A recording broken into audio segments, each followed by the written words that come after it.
Greetings and welcome to the United States Transhumanist Party Virtual Enlightenment Salon. My name is Gennady Stolyarov II, and I am the chairman of the U.S. Transhumanist Party.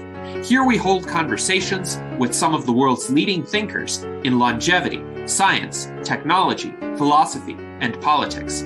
Like the philosophers of the Age of Enlightenment, we aim to connect every field of human endeavor and arrive at new insights to achieve longer lives, greater rationality, and the progress of our civilization. All right, everybody, welcome to another episode of the Break the Rules stream. I am your host, Lev Polyakov at LevPo on Twitter. We are here for an episode about artificial intelligence, talking about DALL-E with technologist Chris Bartlett and the wonderful Paul Town. Both of you guys have been on BTR before, and I'm so glad to have you back. And of course, we're going to have Gennady Stolyarov II, a big favorite of BTR, coming in here pretty soon. And he is the chair of the United States Transhumanist Party, so he is going to give his input on what we have to expect with artificial intelligence. So for those who do not know Paul Town, you are an author, you are an internet icon. I'm not really sure how else to describe you. What would you like to say? Honored to be here. That's very flattering. I'm trying to do better at letting people just compliment me, even if they're wrong. But thank you, I appreciate it. That's a good description. You're welcome. And I also love the avatars that you always choose. You choose these unpredictable ones like this, the Marvel, what do you call that thing? It's the Funko Pop. Funko Pop, yes. And also that shifty-looking raccoon. I love that one as well. Yeah, the barn-burning, over-the-hedge raccoons. Yeah, do you have access to that? Because you have to ask to get access to that, right? The DALL-E stuff. This is just DALL-E Mini. Everybody has access to DALL-E Mini, but this new one, DALL-E 2, I want to talk about that one as well. That one's supposed to be a very high-quality version, but I don't know. Like, Chris, you are going to be way more of an expert than probably Paul and myself on this subject. You are a technologist. You're living in Japan, which I've always considered to be closer to the future than any other place in the world. So tell us a little bit about yourself, and let's go from there. I studied biology and psychology at university. I worked first for Microsoft and some other technology companies, but I spent about 10 years in pharmaceuticals. I founded a magazine, a health magazine, which ran for about 18 months. It was kind of a unique thing in healthcare journalism at the time because it kind of opened up real knowledge about medicine and things. I'd been in Japan like 20 years ago, but I moved back about 11 years ago, and I've been mostly writing. And although my day job is kind of game development, so I've released like one game so far. I'm also working on some novels for a long time, but I'm not good at finishing books. I noticed Paul's finished quite a few, so I'm very impressed. Thank you. And we finally have the wonderful Gennady Stolyarov II, chair of the United States Transhumanist Party, joining us all the way live. Gennady, it is a great pleasure, my friend, to see you again. It's been too long. How have you been doing? Have you been running? What have you been up to? I have been running regularly. I have also been hosting the U.S. Transhumanist Party Virtual Enlightenment Salons every Sunday at 1 p.m. U.S. Pacific time. And one announcement that I have is the launch of the Transhuman Club, which will be our non-political affiliate. We have an excellent website where, among other things, our members will be able to enjoy art. So AI-generated art is an area of great interest for me. Now, I am by no means an expert on artificial intelligence. I have a mathematics background. I have a degree in mathematics, but I couldn't build you an AI model. However, as chairman of the Transhumanist Party, I have conversed with many AI experts, and I have seen the outputs of certain artificial intelligence systems. And I have to say, my view is they are quite impressive. They are not the same as human creative output, and I don't believe that they are going to endanger human creativity in any way. I hold the view that human creation and AI creation are going to be complementary in the future. They're going to reinforce one another and build on one another and help humans become even more creative and original than they could have been otherwise. So those are my introductory remarks, but I'm happy to elaborate if you have any questions. Very interesting. Well, I want to get both Chris and Paul on this. Paul, I think this is the first time you've ever spoken to Gennady, and I'm curious what your thoughts are on this handshaking between the humans and the AI when it comes to creativity. Can we work together, or do you see one kind of winning out? Yeah, I kind of agree with that. Where it's like I've yet seen the AGI or the I'll believe when I see it. I think it might happen, but I think it's a little harder of a problem than people think. But yeah, I do agree that I think the AI, for me, like the background I have and like the stuff I've seen is like people will use basically machine learning and AI stuff for basically copywriting and basically making the scaffolding for content, whether it's writing or something like a landing page or something, and then edit it. And like Gennady said, basically using it as like hand in hand, pretty much. It's a tool, right? It's it does like make work that is kind of, you just, for a certain type of project, it's kind of like rote learning at a certain point. So you still have to do it, but it's not like creative. It's basically like, all right, you have to do this, this, and this to set up the whatever you're making as the base. It's almost like if you're like a painter and you're basically, you have an assistant who sets up the canvas and he sets out your paintbrush and your paint and that sort of stuff prior to you getting there. It's like similar to that. You're the one doing the painting at the end of the day, but they're getting the supplies and they're getting it arranged in a manner for you to make stuff. So yeah, I definitely agree. I think this is the most feasible for like the positive generative uses of AI at this point. What would you say are the negative generative uses? So like Gennady, I know that you are a big transhumanist aficionado, obviously, but if you were to play devil's advocate and see where exactly artificial intelligence, both in the creative sense or in the other sense, would be able to rob humans of their own willpower, which is something that I also want to talk to you about a little bit later, what do you see that being? Yes, and that is an interesting question. To preface my answer, I will make a statement that I have often repeated, and that is we should be less afraid of the smart algorithms of the future and more afraid of the dumb algorithms of today. Or as my friend Dr. Jose Cordero likes to say, the real problem in our time is not artificial intelligence, it's human stupidity. And sometimes in terms of the human decisions of how AI is applied, humans do not properly estimate the scope of the tool that they're using.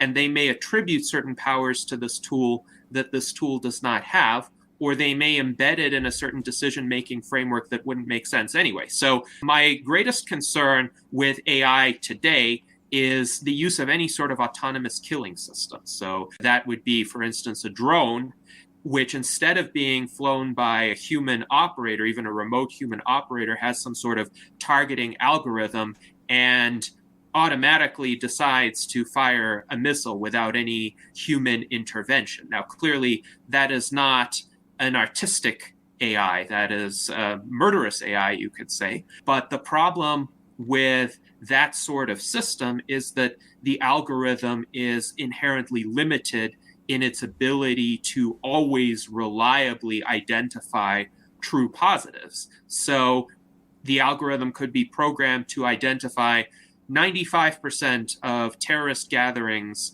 accurately, but a wedding party in Afghanistan could have some similar characteristics, similar circumstantial attributes to a terrorist gathering. And this has even happened with human operators, but if the AI system learns from the best human operators, it could still internalize decision rules that would lead it to exercise an attack because of false positives. So the overly broad and simplistic application of AI algorithms in situations where human discretion is still required is the most negative possibility that I see today and in the near-term future. As the algorithms become smarter and more refined and more discerning, the possibility of false positives will actually decline. So, as with a lot of other phenomena, I would say we are living through the most dangerous period in human history right now, and the most problematic period in human history.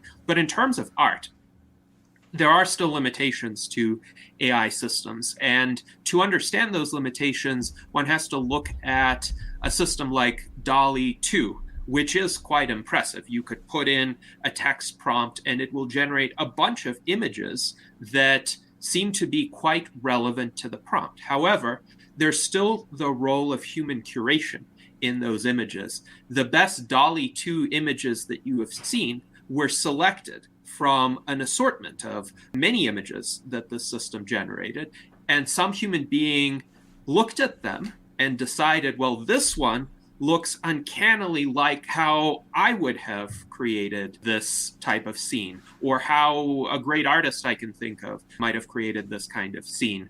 And yes, a human might be surprised by what this machine created, but if, say, 20% of these images were not so representative or nonsense, or had some sort of assemblage of eyes mixed in with what is supposed to be a cityscape, which we know these like the AI systems can do. Dog snouts, for instinstance. You've seen a lot of dog snouts, right. A lot of birds, and a lot of these, what was it? Not the new one, but the Google Dream, what is it, Deep Dream?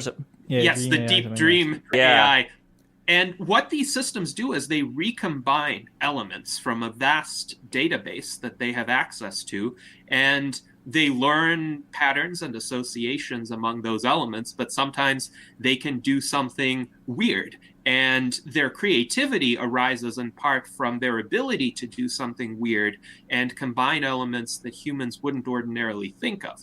But if we want that AI to create something more realistic, more representational, something that doesn't look like an odd dream where various elements blend into one another, then human curation is really helpful for that purpose, because a human interacting with the AI would be able to say, well, this is more like an actual landscape that you could see in the real world and walk around in. Yeah. It doesn't have any eyes or snouts.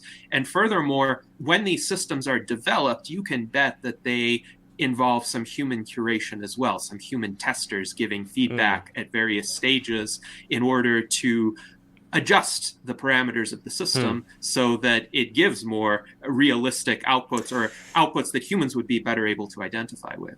I mean, to be fair, when I walk around the park, I sometimes see eyes in, like, those holes in the trees. You know, there's all kinds of things that look like other things. I think that there's People a word watching for... you from trees? Is that what you're yes, saying? exactly. I think that there's a word for that. I go to the gym, I look at the workout equipment, it looks like a face. Anyway, I'm not going to get into all that right now, but when it comes to the AI getting to such a point that it considers us to, you know, like, I understand we were talking about creativity, artwork, and that's interesting, but you could also say that war is artwork using human blood, you know, like it's a very dark type of artwork. And the question is, when it comes to war in the future being done by these machines, what if they decide that we're the enemy? What if they decide that humanity must be stopped because we are inefficient, because we make all these petty arguments amongst each other and kill all of ourselves all the time? Then, enough with this.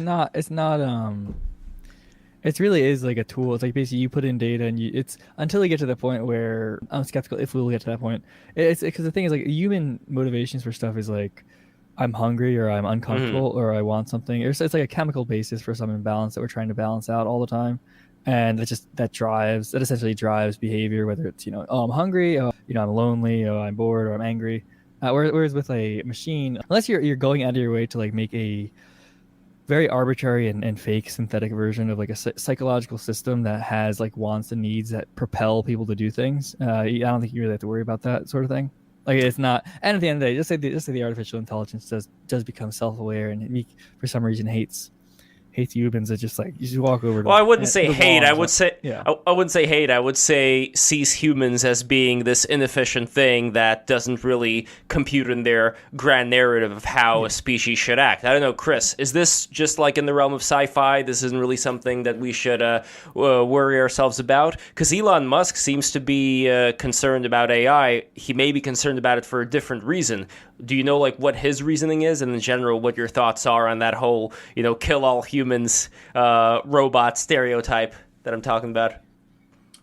Yeah, I think actually I'm pretty much aligned with Elon Musk on this. Like, I think Elon Musk's thinking is that AGI is inevitable fairly soon, next 30 years, but it could be any time. And I think he sort of, like me, hopes and can see reasons why it might be okay. But I mean, really, it's to some degree an unknown quantity, right? I think the idea that it will wipe us out, Terminator style, is, I mean, if it's too dumb, then like Gennady said, that's the risk, right? Or if it's being programmed to do it by us, that's a risk, right? But a really smart AI, I think by the time we get AGI, and we're almost there now in terms of like, it doesn't actually take that many resources to keep humans alive, not when you compare it to the universe at large or the solar system or even the Earth, really.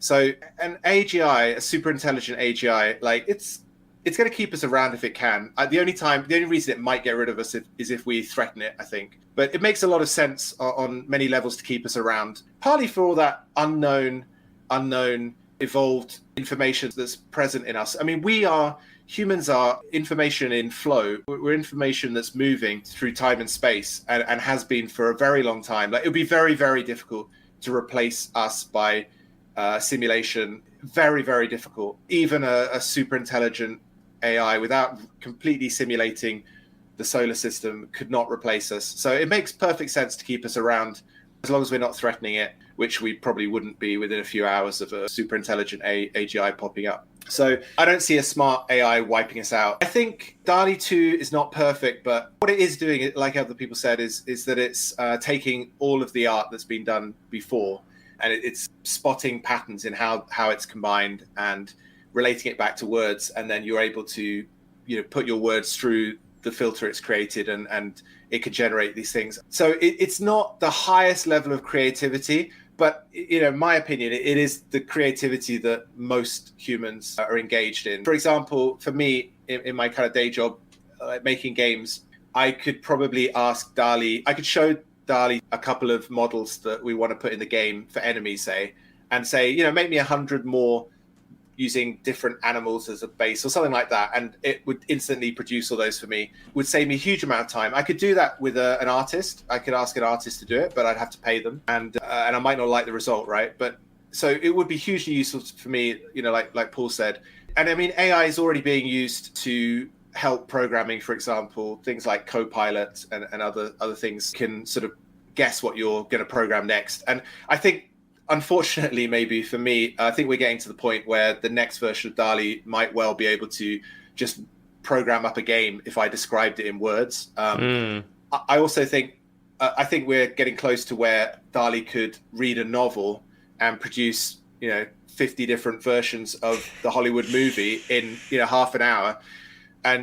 But you'd still have to choose one, right? You'd have to choose one, but we can have another AI which chooses them, right? And it could, the AI could be trained on a data set of people choosing the best movies, right? And it might well become better at choosing movies to release than a human would. So I don't really see a limit on where it can go. There's a very interesting thing you brought up, which I wanted to eventually get to. If we're talking about entertainment, not just art, but entertainment that people consume, are you guys all familiar with this thing that occurred a couple of years ago called ElsaGate? Yep. All right, Paul, Gennady, do you know ElsaGate? I am not familiar with that incident. Okay, Chris, do you know ElsaGate? Don't know it by that name, but I can kind of guess what it might have been by the name, but I'll let you tell us. Okay. Yeah. So ElsaGate was this situation where on YouTube there were these producers of content that got their videos to millions and millions of kids just by putting out the right combination of things according to certain keywords. So, for example, they would have people dressed up in Spider-Man outfits and the Hulk outfit and the princess outfits, and they'd be, playing like an entertainment for little kids. But then, for some reason, they were bringing in things like abortion, needles, all kinds of weird things that had nothing to do at all with these characteristics. But for some reason, maybe it was because of the artificial intelligence, I don't know. These were the things that were chosen by these producers to put out, and it worked really effectively on the algorithm. And this probably, I don't know, like, Paul, do you think that something like that would screw around with a child's head? Like seeing, like... Yeah, it was basically them. They were optimizing for whatever algorithmic selection to get in front of kids, because then they could sell, basically farming AdSense pretty much. Yeah. Yeah, no, that definitely. I'm sure people got disturbed by it. I'm not sure. I don't know. I feel like I probably did, like, if a kid watched it, like some of them would get messed up by, but most of them probably just like turn it off. Like, what is this? I'm not sure. I don't know enough about kids to. The reason why I bring it up is that there seems to be a lot of entertainment, like not even with the needles and all kinds of weird stuff, but just like the basics having really bad color design. For example, if you look at a, let's see, I got a lot of good books here, but for example, here, Spirited Away. So, for example, if you look at the quality of this, this is like for kids too. It's for adults as well. But Spirited Away has these incredibly beautiful illustrations, like really top-notch color design.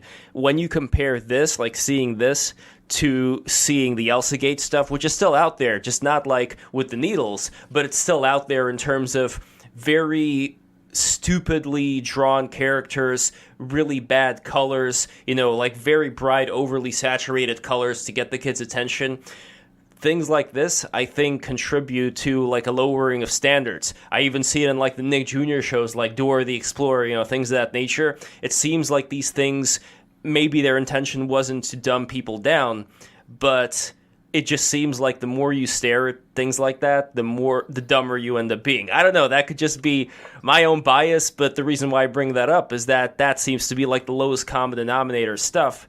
And how much would entertainment in the future go into that idiocracy mode, go into that whole lowest common denominator? So I don't know. Yes, well, this reminds me of the discussion of the dumb algorithms of today combined with human stupidity in blindly selecting for what people think is optimized by the algorithms without any connection to real world meaning or how a rational being would interpret that content. And this often exists in various domains. I call it the black box mentality, where a lot of people, especially people who are not mathematically trained, perceive an AI system or even a simpler predictive model, a rule-based predictive model that just uses complex math, as somehow being uniquely insightful and even omniscient to the point of being unchallengeable. And they think, well, if this sophisticated mathematical system tells us X, then we had better do X because this is a cutting edge system that optimizes for everything. And you would be surprised at how many people hold that view. That is not an accurate or nuanced way to deploy AI or any sort of tool.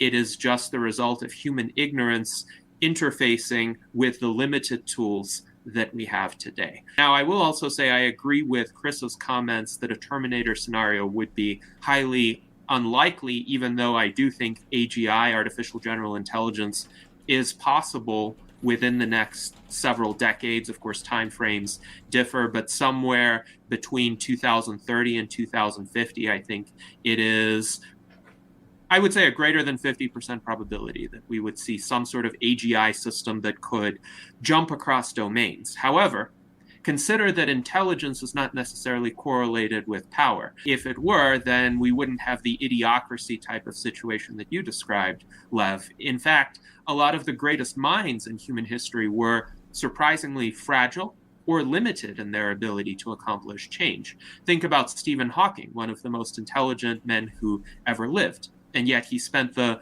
last 50 years of his life, because of his ALS diagnosis, in a wheelchair, where by the end of his life, he could essentially only communicate with a twitch of his lip. And he had to be connected to a lot of sophisticated computer equipment, which would transform those twitches into, first of all, words on a screen, and then there would be a program that would read them out. How do we know that was him, by the way? What if it was like somebody that was punking everybody? Like everybody thought that it was was Hawking, meanwhile somebody's just behind the scenes like writing into it. I'm going to assume it was him because of Occam's razor. I don't have any evidence to the contrary, but I will say it is highly likely that the first AGI systems will be just as fragile or more so, especially when they're first developed. They will be at the limit of human technological capabilities. So it's likely they will need to be stored on some massive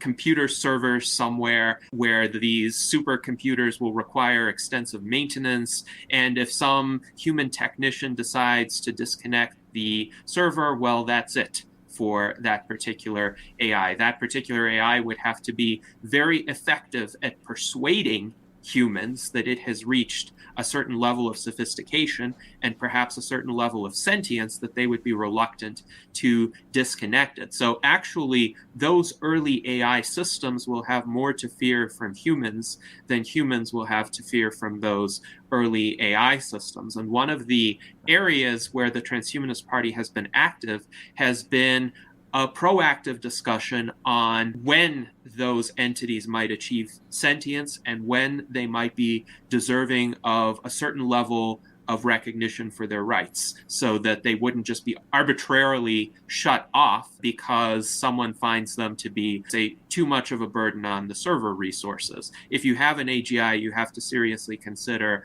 well, to what extent is this an autonomous being, a different being from us, but nonetheless one whose rights and prerogatives we should respect. And that, in turn, would help avoid a Terminator scenario. It would help avoid a situation where the AI systems see us as being hostile and then react accordingly. Very interesting, and this touches on the question of what it means to be a human, which I wanted to get to. So, Paul, I don't know if you are a man of faith, if you are a spiritual man. What do you think of humanity as far as what a human being is in your estimation? I guess the bigger question, like, why are we here? But, like, how you would define what exactly it means to exist, to be alive in your best guess. Yeah, so that kind of goes back to what? How do you pronounce it? Gennady. Gennady, Well, okay, in so Russian sorry. it would be Gennady Stolyrov I II. can't do that, so I'll say Gennady. Yeah, like back to the point he was making with the AGI. Like, that, I think that's like a big assumption people make. The reason people are people is, like I said, is like there's desire, there's discomfort, there's like hunger, being cold, being wet, wanting to be warm, being too hot, being angry, being jealous, all that stuff, affection, that sort of thing. There's certain, I think people, when they think of AGI, what if there was a machine? Like, people think of like artificial intelligence or AGI more specifically as basically, what if it was a person, but instead of a person, it's inside a computer? And I think that's really kind of wrong, because like the reason we have emotions, like I think what makes people is, number one, it's like the consciousness or pseudo consciousness, depending on how you want to put it, but might as well just be consciousness because it's better than any other animals. Humans, like we are defined by oh, I want to either prove myself, or I want to fit in, or I want to do something. I have curiosity. That's something that I think you could make an emulation of that, and even in video games, very simple AI. You make a state system where it's like it's searching, it's seeing the person, so it's searching a certain range for a certain amount of time, or it has certain characteristics, certain variables that are put into it when it's generated or whatever. And you can emulate certain things, but in terms of like AGI and that sort of thing, I don't really see that. I see really AGI as, if it's ever feasible, more of a sort of like an oracle where you put in questions or you put in data for some purpose and you describe your purpose and it pops out whatever answer or reasoning. But as far as humans, I'd say humans is imperfections and irrationalities really make people human, because if everything was perfect, if everybody had what they wanted, nobody would do anything because you're content. Really not being content and really wanting stuff that you don't have, also misvaluing things. When somebody trades something for something else, like they obviously think they're getting the better deal. If they didn't think they're getting the better deal, they wouldn't trade. I think really irrationality and emotions and the need to eat, the need to have somewhere to sleep, the need to, for most people, have social connections. That's really what makes people human. For that, in terms of the things that make us different. Also, like the self-awareness or the recursive thinking, the recursive cognition of oh, I'm thinking about this. Why am I thinking about this? And then that sort of analysis is kind of lacking, I think, as far as I can tell, in other species. Well, I have a bit of a different point of view in that I don't think we're defined by our limitations. We as humans, as Homo sapiens, certainly are defined by our biology, in the sense that we are biological beings. We're also defined by our rational faculty and our self-awareness, which a lot of other species lack. However, to say that our irrationality, our limitations in that ability, or the other limits that we struggle against and are often defeated by, and certainly most of our ancestors have been defeated by in some form or another. Certainly every person who was born prior to 1904 now, unfortunately, has been defeated by something. That doesn't define us in terms of essential attributes of being human, in the sense that you could conceive of everything positive about humans, our ability to interact with the world in an intelligent way, our ability to perceive existence, to experience the world through our senses, to build something, to create something. None of that requires suffering. None of that requires the kinds of tremendous limitations that nature has imposed upon us. So one essential part of what some may consider human nature is the desire to transcend those limits. And this is where the term transhumanism comes into the conversation. So transhumanism is about us using our inherent human capabilities, our rationality, to design technologies that liberate us from the limitations that happen to be present when we came into this world. And already humankind has achieved a lot in terms of at least pushing those boundaries outward quite a bit. So in the Paleolithic era, typical life expectancy for most people was in the teens, and that's because they died of various accidents, diseases, warfare with nearby tribes. And now most people in the so-called developed, still underdeveloped world can expect to live into their 70s or 80s. That is progress. And while there are still a lot of shortcomings, we have been able, as is amply documented, to become a less violent species over time, to engage in higher level reasoning over time on a society-wide level, to build institutions that are more robust than Paleolithic tribes have been. And there's no reason why this improvement needs to stop here. We are dealing with some temporary, I hope, setbacks during the past 7 years or so, but through applied rationality, we can overcome them. And I would say being human requires this recognition of open-ended possibility as well. We don't have to be slaves to these biological limitations. Well, before I get to Chris, I want to do a little bit of a back and forth with you and Paul, because I would love for you, Gennady, just to describe how you see the future as far as people being able to live without these particular limitations that Paul outlined. Like, could you guide us through it? Yes. So in terms of our ability to overcome these limitations, we need a convergence of technologies that are currently in development. AI is one of those technologies, but biotechnology as applied to medicine is another one. And automation is a third technology as applied to manufacturing or even exploration of other worlds. So the convergence of artificial intelligence, biotechnology, information technology, nanotechnology as well, which would enable us to manipulate matter at very small scales, would enable us to fix the damage to our own bodies, augment ourselves through artificial organs as well as brain enhancements, so that we wouldn't be strictly distinct from AI. We could have capabilities of AI integrated directly into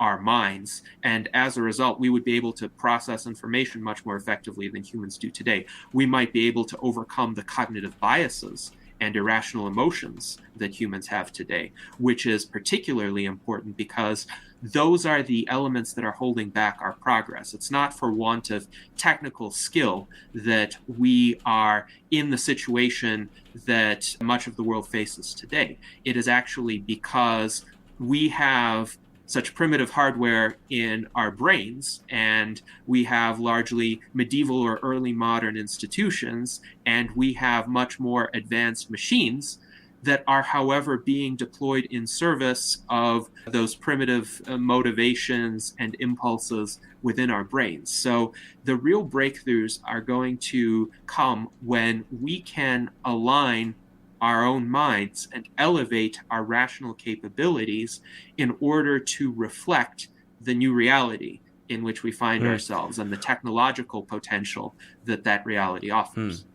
Paul, any comment? I wanted Gennady to get a little bit more in detail about how that exactly looks. Like, let's say you go forward in time, cryogenically frozen or whatever, and you see this new world. How exactly do you see people acting without those limits? I don't know, Paul, if you want to respond before that, or Janelle. I was just say, so I am coming from a different point of view. There's certain elements of what you're saying which I agree with. I think yeah, like you're when you first respond to me with the, because I was pretty much focused on the irrationalities and kind of like the negative emotions. There are positive emotions that cause human nature to strive for things, build cool things, that sort of thing, express themselves. But we're I think, and this is why I'm not a transhumanist, is I don't know, I think people should die. I think I think living forever is a bad thing, to be honest. But I also think that, I don't know, for me, like what gives my life purpose and what gives me meaning is overcoming things, and it's almost like a Nietzschean type of thing, but it's not to that level because he kind of went insane. I don't really see the benefit of it. I don't understand why somebody would want to live forever, or I've had relatives die, and it's sad, but it's like it's like, okay, you're dead. I'm going to live my life. I think there's a positive aspect to not living forever, where if you if your people who came before you are always there, right? If you're born and all of a sudden, every single ancestor is there. It's almost like you're not your own person, because you're pretty much living in the shadow of these people who've been around for XYZ amount of time before you, and always under their thumb, pretty much. And I think, I don't know, for me, that I'm not too worried about it, because I'm not sure if it's really feasible.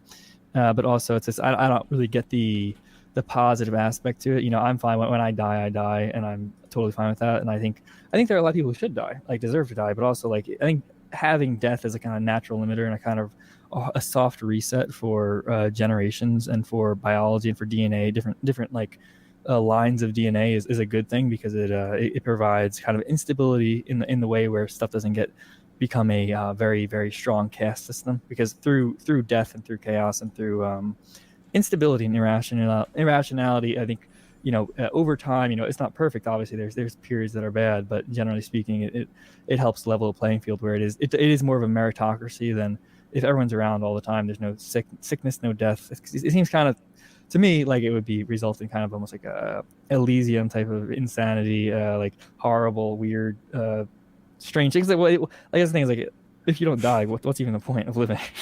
Well, the point of living is to live, but I think this is the source of our disagreement, because death is the destruction of precious, irreplaceable individual universes, and they're never going to recur. All of the experiences, sensations, thoughts, emotions, contributions of that person are gone, even if that person is remembered. And very few people are remembered for longer than 2 or 3 generations after they die. But all of that irreplaceable world is lost. And to that person, it is as if one had never existed. So I would say that's not a soft reset. That's the worst possible fate. And there's no reason why meritocracy cannot be humane. There's no reason why people cannot expand in directions that others have not expanded in, because of, again, human creativity. We come back to it. So let's say you're even born on a planet which is entirely inhabited, and the Earth is far from that.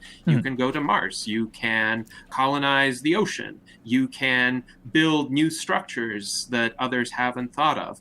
And furthermore, I would say it is extremely important to acknowledge that each human is valuable in him or herself. There is no external goal that is so worthwhile as to sacrifice these precious individual universes for. That's not a soft reset. That's the hardest and cruelest reset that you could imagine. It's just the situation we happen to find ourselves in because we face these biological limitations. Our organisms wear out over time. Other organisms from other species don't have the same ways by which they wear out. So there are some animals that do not senesce, like giant tortoises, for instance. There are creatures that can live for several hundred years. There have been Greenland sharks found who live for longer than 500 years. And if they can do it, why can't we? So those are just some basic points in favor of indefinite human life extension.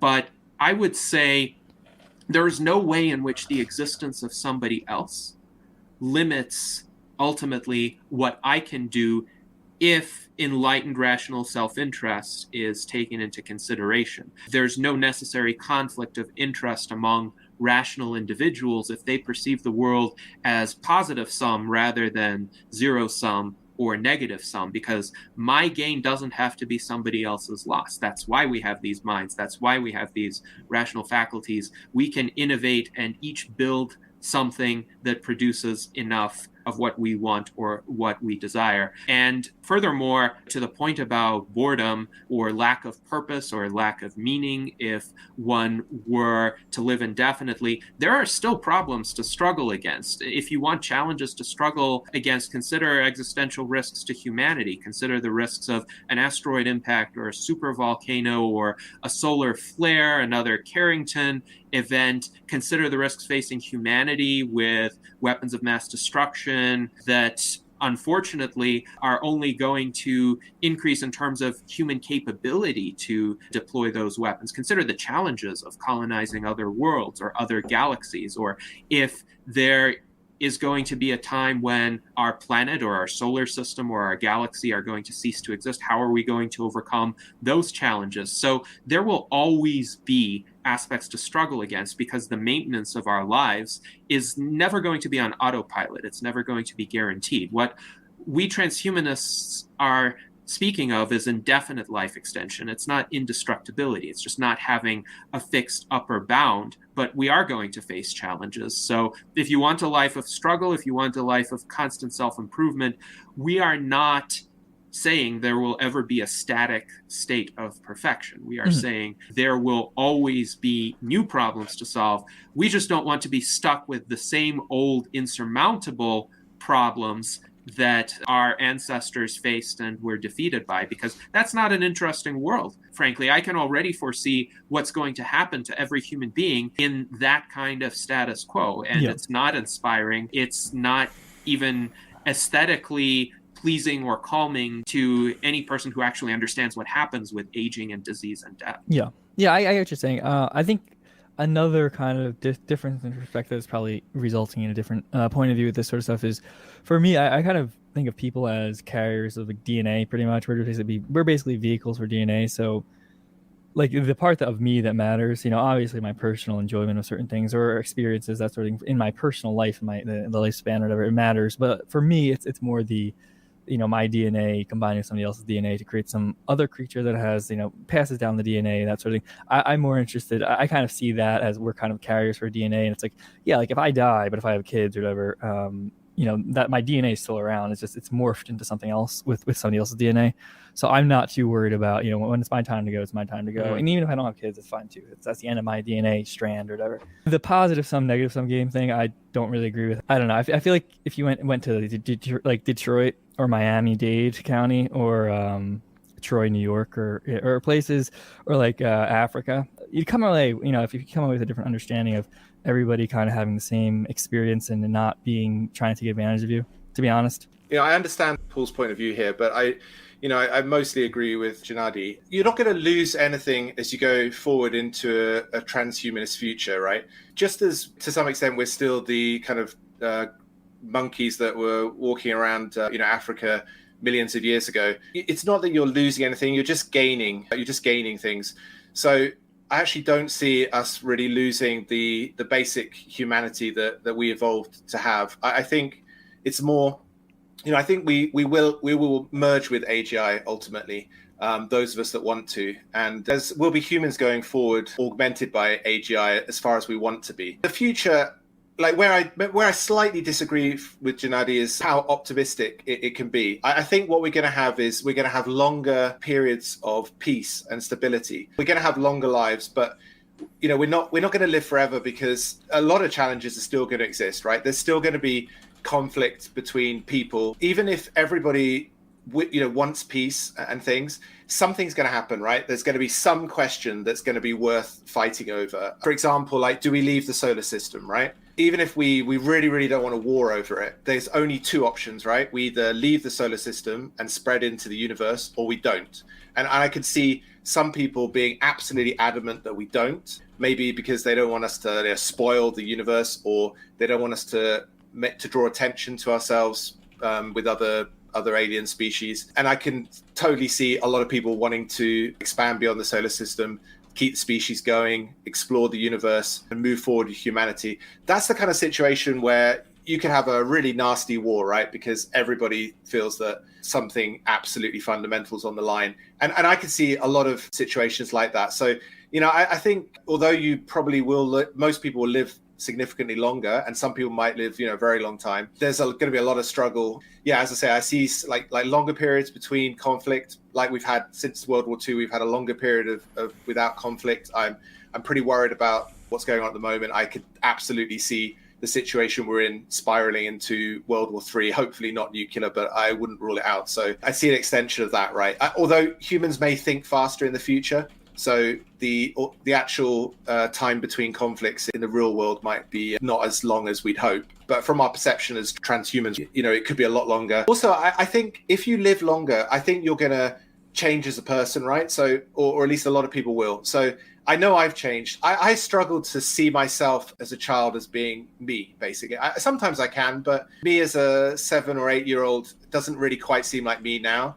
And, in the future, if I went to Mars or if I became some kind of transhuman AI merged entity, I think I'd still be human at base, but I'd have all this extra ability. And I think over time, you change. You're a different person. All the matter in your body is replaced, every 7 years, they say. So, you're a different person. And I think people will still have children. I think having children's super important. I totally agree with Paul on that. And people will do it. I think it might become actually more important than it's been in the past. I think we're going to have a period where there's a bit of a lull in having children. But I think as people are freed up from work, it'll actually become more important, not less important. Well, there's an interesting thing there where rich people are having more children and poor people are having more children. The middle class having less children. So yeah. I don't know exactly. Yeah. Well, they're too busy, right? So I mean, if you're rich, if you're Elon Musk, you can have is it 7 or 8 children? I would like to have had 7 or 8 children, but I managed 2, and part of that's financial resources and time, right? So not to disparage the working class at all, but some of them have. If they're in 9-to-5 jobs, right, they at least have evening hours and off hours, whereas a lot of the middle class maybe never off work, right? Like when I worked at a corporation, I basically worked 24/7. And if you're a public intellectual, you're going to be working 24/7. So it's tough, right? Elon Musk, he's going to have nannies and things, right? So that would be the solution for them. So I think that would explain it. But, I'm not ruling out. I mean, I'm getting on, but I'm not ruling out if medical breakthroughs can hold back aging or reverse it slightly would be good. I'd be ready to have more children, especially if I had the time. So, I think there are short-term problems here, but long-term, I don't see a huge problem. I also think I think transhumans may split as well. Like I can see transhumans sometimes breaking into multiple people and probably in most cases merging again, but in other cases not merging. For example, I'd like to go to Mars, right? But I've got responsibilities here. And I really like walking along sandy beaches with blue skies. But there's part of me that would like to go to Mars. So if I could split myself into 2, I would send 1 to Mars and 1 remain here. And hopefully at some point merge in the future. But perhaps we wouldn't merge, right? And that's another way. Yeah. But even that, like to me, I'll be honest, that's a little bit freaky. Not to say that that's not possible, but it makes your consciousness and who you are seem very fuzzy. Because when I'm talking about consciousness, I mean, I am me. I am this entity that is able to hear, see, think. And sure, you could say that when I'm in an inebriated state, I think slightly differently. The gut flora also makes me perceive things differently. But at the end of the day, when I wake up in the morning, I'm still going to be around the same body. And if I am split into 2, then that's 2 beings that are having an independent experience of being conscious. So the question is which one is experiencing, because I can't really experience, at least I don't think I can, experience 2 different lives in one time. So I just want to get to the specific point here that also has to do with computers, technology, and AI.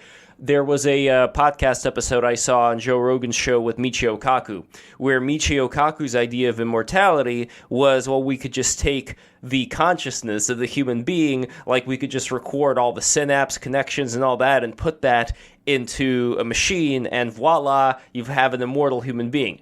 To me, I don't consider that to be the case. I don't know about Paul, yourself, Chris, or Gennady. Can I Sure. I'll address that one? Because I give Sure. it a lot of thought. As I said, the atoms in your body are changing every 7 years, right? Slowly over time, and your consciousness is, well, at least I believe it is, like, it's whatever it's doing, it's kind of creeping over new matter, right? So you are transferring from one substrate to another over time. So probably, I'd want to ask AGI, a superhuman AGI, before I did this myself, but probably if you can move to new matter in a biological way, you could also do it, to silicon as well. So you maybe would do it slowly initially, right? Like, I think I'd still be me if I replaced one of my neurons with a microchip, right? What if I replace 100, 1,000, half of them, right? And if I do it slowly enough, it would be a smooth process, right? And slow is relative, right? Because once you've done it slowly and you're confident, you can just do it really fast, right? And once you've got it on silicon, you could copy it, and maybe you would do that slowly as well, right? So that for a while there's like communication, and then you could do two experiences at the same time. And if that sounds too sad because one of you's gone off, you could recombine later. No, but which one's experiencing it? They're both you, and if they come back together, they were always you. I think. No. Hold on. I have an issue with this. I don't know, Paul. I do as well, actually. I have an essay from 2010 entitled, "How Can I Live Forever? What Does and Does Not Preserve the Self?" And there are many aspects of what Chris said that I agree with, including the possibility of the preservation of the self, or what I call I-ness, which is one's sense that one is oneself and not another person, and the continuity of that experience through changes in one's physical state. Just as one's biological atoms can get replaced, it's possible to graft on artificial components as long as they're integrated into the continuous process, which is one's own existence. If there's a discontinuity, like destructive mind uploading or assembling a copy alongside the original individual, those would be different I-nesses, even though looking back, they might have similar memories. And if you talk to one of those people, they would say, well, sure, I'm the original person. However, from the standpoint of the person who died or was dematerialized in some way, that person prospectively would no longer be conscious. Now, if you were to split a person into two, essentially the one who continued to have the physical continuity, either through the original components or components replaced incrementally in a Ship of Theseus fashion, that would be the original person whose I-ness is perpetuated. And hopefully there is such an original person. The copy that is made of different physical matter would still be a person, still perhaps have a similar outlook on the world, still have similar memories if the process had high fidelity, but leading them to come back together in some way, I think, would pose the risk of destroying the individualities of at least one of those now distinct sentient beings. So I think it is definitely a question that requires continued exploration in order to do this the right way and preserve the I-ness of every individual. So if you do transfer the mind onto another substrate, it's important to have a gradual enough process so that the existing consciousness is not interrupted. And then if you make another instance, another sentient being, I think you could do that in certain circumstances, especially if it's voluntary or authorized by the original individual, or the original individual is no longer alive. Like if you want to bring back a high fidelity version of Leonardo da Vinci or Thomas Jefferson, and you have enough information to, in some hypothetical future, reconstruct their brains either biologically or digitally, it may be worthwhile to do that for the benefit of humanity. I would like to interact with someone who is very similar to Thomas Jefferson or Benjamin Franklin, but the original Thomas Jefferson or Benjamin Franklin, unfortunately, would not have the experience of interacting with me. Well, not only the experience part, and I want to get to Paul's take on this as well, but not just the experience part, but also it goes back to the question of what is consciousness, what is a human being?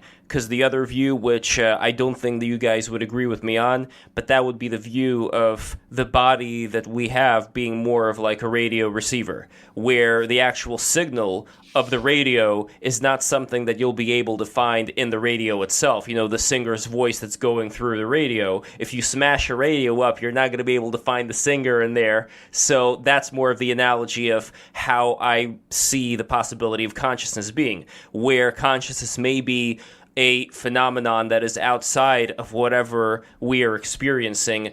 And it doesn't mean that it's magic or supernatural. It just means that we are not right now capable of seeing it when we are within this particular reality. But I don't know, Paul, where do you stand on that question of consciousness, the hard problem of science?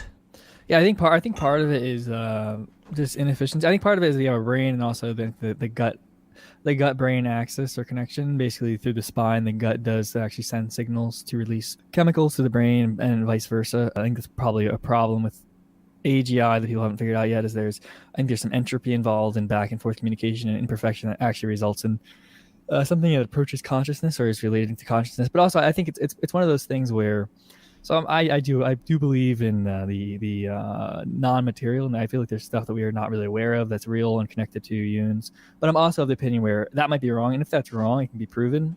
So it's like, I don't have anything against. If you want to try to do that, if it works, then that kind of disproves the theory of there's like some soul or something. And I think that's a good thing if people can do that. You know, if they can't do that, if it doesn't work, then it doesn't matter how they do. So I'm not really worried about that either way. And if they can do it, then that disproves the thing, and then then you can move on from there. I can give you this example, at least how I see it in my head. Imagine you have like a half deflated balloon, and you put your finger through the balloon, and then somebody else puts their finger through that balloon. The only experience you would have within that balloon world is touching something that feels like rubbery. It feels balloon-like. Yeah, just the outline of it. Yeah, exactly. So that I would kind of say is the analogy of our existence here, where we are interacting through this particular thing that we know and love and cherish, which is the reality that we know. As far as what is out there, that's always what makes me curious, and what never makes me think that, the science is settled on what exactly this whole thing is about. I consider it to be a challenge to explore and find out what exactly is beyond whatever it is that we know. So I don't know. But I heard you're coming from. Yeah, but it's similar, like the consciousness thing, and and like the ship of Theseus. Like if we replace one board from the ship every year, is it still the same ship? Yeah, and even like the cells in the body. I think it's similar to the question of are we living in a computer simulation, right? And for me, it's like, are we? Maybe I personally don't think so. Maybe we are, but functionally, if we are, does that matter functionally? No, it doesn't really actually matter. So it's like, it's like one of those questions where, I'm fine with the views of like the consciousness and that sort of thing. I think there a lot of it is more biological than people think, in the sense of, I think imperfection is actually playing a large role here with consciousness and cognition, with the link between the gut-brain axis sort of. And I think that's something that, if we get AGI, I think it'll be related to basically building a model where you have essentially the brain part, and then you also have the stomach in like some synthetic version, synthetic model that's kind of like two machine learning algorithms and that sort of thing, combined in a way that kind of simulates certain forms of entropy in terms of and instabilities, that sort of thing. But besides that, yeah.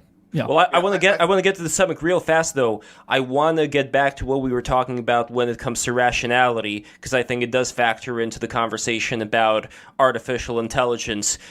When it comes to Gennadi's statement about human beings being these rational agents, there was that book by Jonathan Haidt, The Righteous Mind. I'm sure, Gennadi, you're familiar with...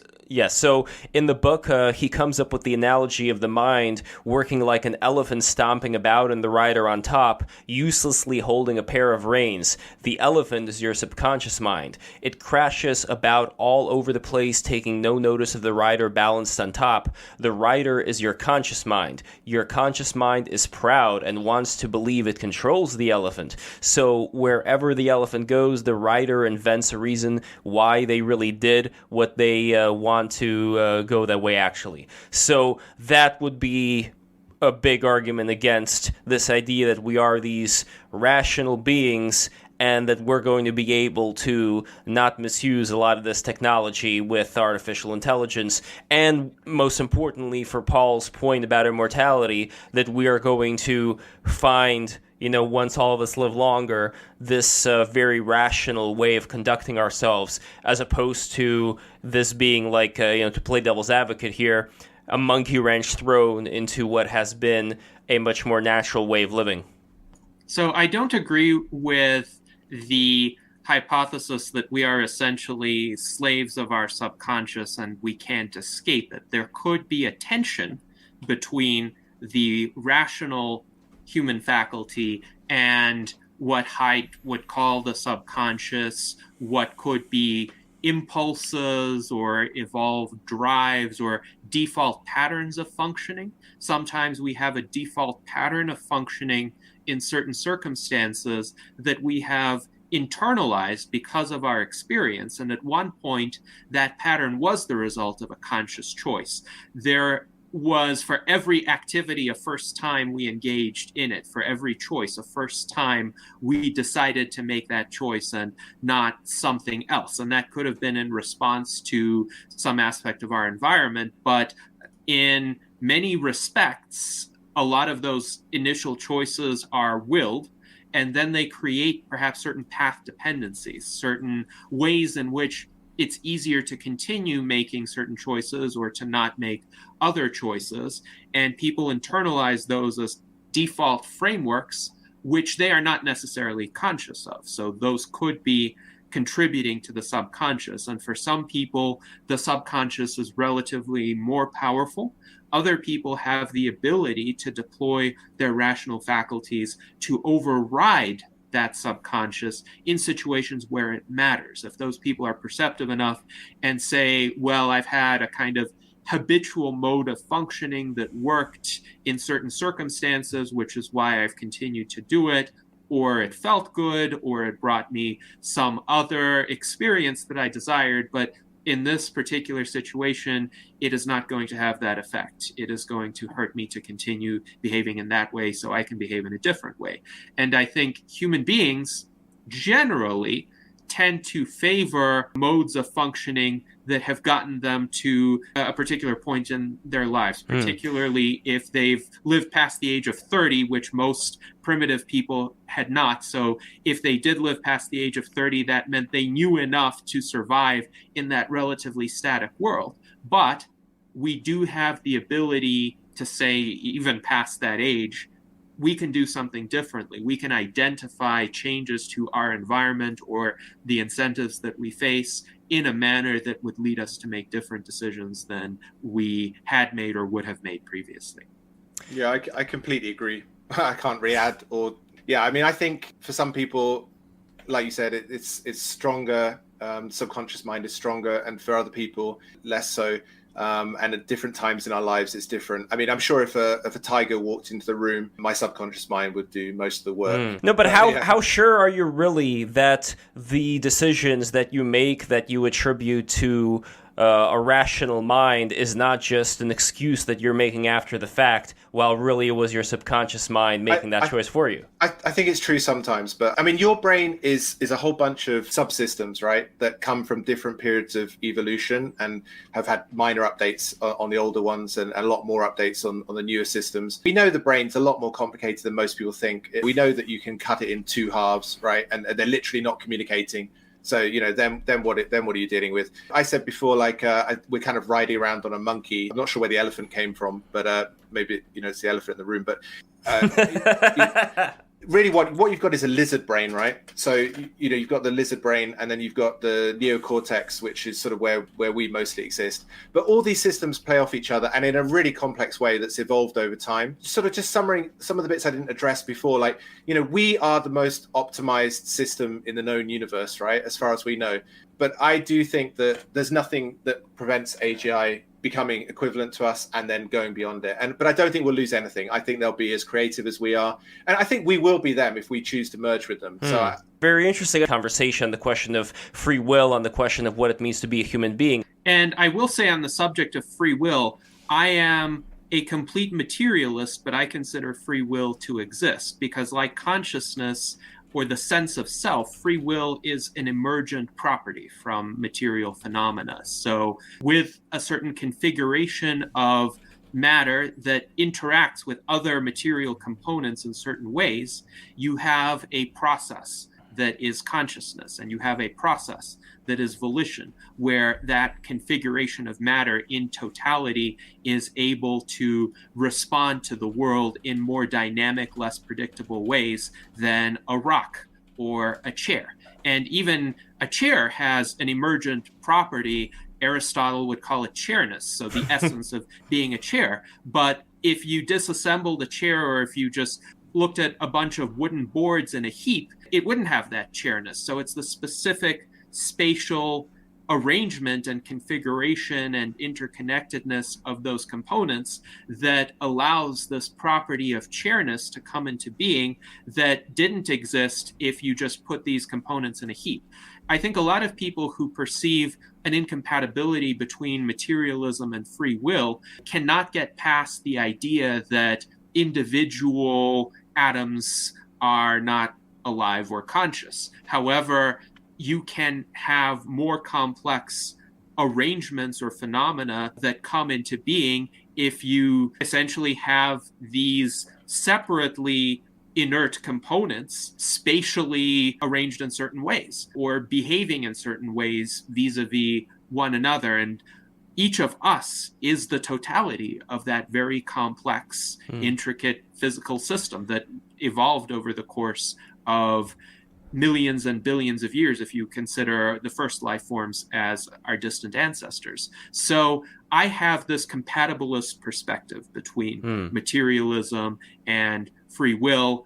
And I would say even in practice, we experience free will directly. So however that arises from physical or chemical processes, the fact is it's a lot easier to live and make day-to-day decisions under the assumption that we have free will and other people have free will. Because if you want someone to get up from a chair where they're sitting, and this chair has the quality of chairness, but this person has the capacity to respond to what you're telling them. And you could find some sort of intricate physical mechanism that could act upon them in exactly the right way to get their body to stand up from the chair, even if they don't want to. Or you could just politely ask them to stand up from the chair, which is easier. And that is, I think, an important consideration for acknowledging that free will exists and that this is a useful concept for us to deploy. Well, getting into the nitty-gritty of it, and I want to hear from Paul as well here, there was a comment from Pessoa, who has a very interesting man with a hat on his avatar. Let me know who that man in the hat is with the mustache. Very fancy looking. Who? Pessoa is the Fernando Pessoa is a Portuguese author and poet. Yeah. Oh, nice. So he asked, how does causality and matter generate free will? Basically, your free will is just a complex causal machine, and its complexity just creates the illusion of free will. So that would be his retort. I'm curious, Gennady, what do you think? It's not an illusion because we directly experience the fundamental act and capacity of choice. So I have my hand here. I can move it in one direction. I can move it in another direction. I could have easily, during that last movement, moved it in a different direction. There was nothing constraining me to make that particular movement. Now, you could say people are embedded in other systems in the sense that they may feel certain pressures to act in one way versus another. If they feel hunger, they certainly feel like they need to take certain actions to obtain food. But how they choose to do it is up to them. When they choose to do it is up to them, subject, of course, to biological limitations. So the complexity of the world in which we live doesn't imply that free will is somehow an illusion. It just means that our choices are guided by a variety of considerations and constraints. And to the extent that the constraints are relatively well known from a statistical perspective, we can anticipate what kinds of incentives people will face. So in an economic system, for instance, if you have a situation where price controls are imposed, you're likely going to have shortages of the product on which price controls are imposed. That's not to say that some people wouldn't choose to sell that product at lower prices. It's just in aggregate, we can expect that most people will make certain kinds of choices. I want to illustrate an example with Buddhist meditation, for instance. When you meditate, you start seeing all these thoughts appear before you. And the question is, are those thoughts coming from your desire to think these things? Or, as some of the writers of these Buddhist books talk about, these thoughts are just appearing. They just are. This is an experience that you're having where these thoughts are coming to you. And if we then use that same example for very quick decisions that we would make in our day-to-day life, how much of that is something that just appears as opposed to us being these conscious agents that direct these particular thoughts? Right. Well, when a thought just appears, this takes us back to the discussion about the subconscious. There may be essentially prior experiences, prior choices, prior actions that led the brain to be, for lack of a better term, wired in a certain way that is more likely to produce that kind of thought. So, for instance, if somebody had spent much of their life as an engineer and then they go to meditate, and they might have thoughts about some engineering problem spontaneously appearing, even though their desire is not to have that thought appear. But it comes from the years of prior experience and active engagement with the world that the tendency for that thought to appear is formed. But just to be clear, I'm not even talking about tendencies. I'm talking about the thoughts themselves, any thought. If we're talking about, you know what I mean, Chris, right? Like any thought that appears. I mean, the way I'd look at it, so as I said, the brain's made up of all these subsystems. And, it's like I think it's like your Windows desktop, basically, right? Sometimes an email comes in, sometimes an instant message comes in, sometimes some notification from YouTube comes in. Sometimes you look at a web page. Sometimes you look back at your old files, what you wrote before. Sometimes you do a defrag. All these things are going on at the same time. It's really where you pay your attention to.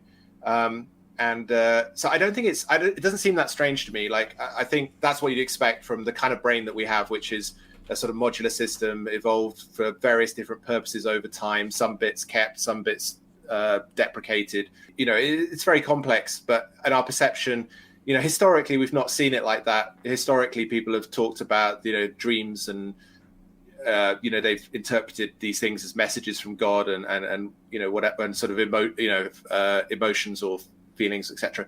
But from a computer science point of view, it looks to me, this whole thing looks exactly like you'd expect for a mind that is built in that way over that time. So it doesn't seem that magical to me. I mean, it's magical in its scale, but it seems pretty much exactly what you'd expect. And it's another reason I think that AGI would basically be created in a broadly similar way, and you'd end up with a broadly similar result, albeit it will progress over time. Yes, and it's quite possible that the mind has certain automated functions, so to speak, just like the brain interacts with the heart in such a manner that leads the heart to beat in a regular fashion, and you don't have to consciously will your heart to beat. It could be that certain experiences or certain past decisions or certain habits set processes in motion that lead certain thoughts to emerge later on, even though one didn't specifically will those thoughts to emerge. But even when that happens, one has the option of how to respond to those thoughts. Does one delve further into them? Does one cast them aside and decide, well, this is not relevant right now, I'd rather focus on something else? So there's still that aspect of individual choice, even if you're facing but even that, we don't know what that is. Even that choice of not paying attention to those other choices, where that could come from. But anyway, I want to focus on a particular thing that a certain Mr. Zach Richardson, who I'm sure you're familiar with, Gennady. Who is Zach? He's a friend of yours, right?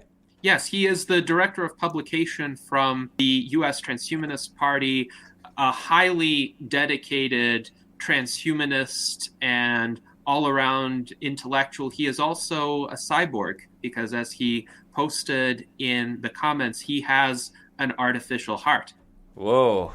Well, there is a very... I did not know about that's very interesting. That's like some Dick Cheney stuff. Anyway, there's a interesting passage he wrote over here in the chat where he says, "Yes, dude, imagine feeling the positive feelings you now feel when inebriated, amplified by thousands of times, and turn them on and off as you wish. Just imagine you can have a wire going into your brain and you could tap a button and you'd be happy. Just tap, tap, tap. That would be your life. That's the future I dream of." Well, it's interesting because emotions, feelings, sensations, they play a valuable role in terms of modulating one's interactions with the external world. And that's how emotions and sensations evolved. So if you experience pain, for instance, that's a sign that you should really pull away from whatever is causing that pain. And people who don't have adequate pain sensations actually get themselves in a lot of trouble inadvertently because they might, say, put their finger on a hot skillet and not feel anything until they have severe skin damage. And likewise, emotions like fear, they evolve because if you feel fear, it's likely there's some sort of predator or Jeanette, I just want to concentrate right now on this particular passage because people right now in the comments are saying that they're comparing it to things like methamphetamines, the cocaine rat experiments. So according to them, having, and I'm curious, Paul Town, what your take on this is as well, when you have this constant feeling of elation, of pleasure all the time that's nonstop, there seems to be something inhuman about that. I don't know. Paul, what do you think? Well, it doesn't work really because it's if you blow out your receptors. Anybody who's done meth, even if you smoke weed, weed regularly, it blows out your receptors, and there's a reason for that. And the reason for that is your body adjusts to it to find like homeostasis, like balance, essentially. There is the idea of the idea of we can just push a button, feel happy. That doesn't work because like feeling happy it's the reason you have that. It's the same carrot at the end of the stick to motivate behavior. So you have the bad, like you're depressed or you're mad, then that motivates like prior to an outcome. And basically, let's say you're angry, so you do something and makes you do something that's like a motivation, or there's some like prize at the end of doing something. So that's feeling good. If you you study hard and you work and you get a good score on your test or your job, you get a promotion, and you feel good for it. And just taking the symptoms, like it's pretty much like the shadow from something, or like the emotions you feel is pretty much the shadow from something. So you feel really good because you did something good, and if you're chasing after the shadow, you're gonna just end up with nothing. You want to be like it just like rewiring stuff to feel really good. That's why meth is really bad. That's why opioids are really bad, because it basically takes a shortcut. And if you guys have interacted with people who have been addicted to opioids for a long time, they're some of the nastiest people ever. And the reason for that is because they pretty much they basically did opioids, which make you feel really good and you feel warm and you feel happy, to the degree where the normal amount of satisfaction and happiness you get from being a decent person, from being empathetic, is just totally overridden. And there's no reason to ever do that, because like even you don't feel good from being nice to people, so why are you going to be nice? And that's why people are nice to people, generally speaking, is positive feelings associated with it. And so like rewiring, like that's just just biologically it doesn't make sense, and it's psychologically it doesn't make sense either. Yes, my view is emotions should be aligned with objective states of being, what one faces within the external reality. So if one's life circumstances are good, one should be happy. If one faces some sort of threat, one should be fearful, at least to the point that fear motivates action to alleviate that threat.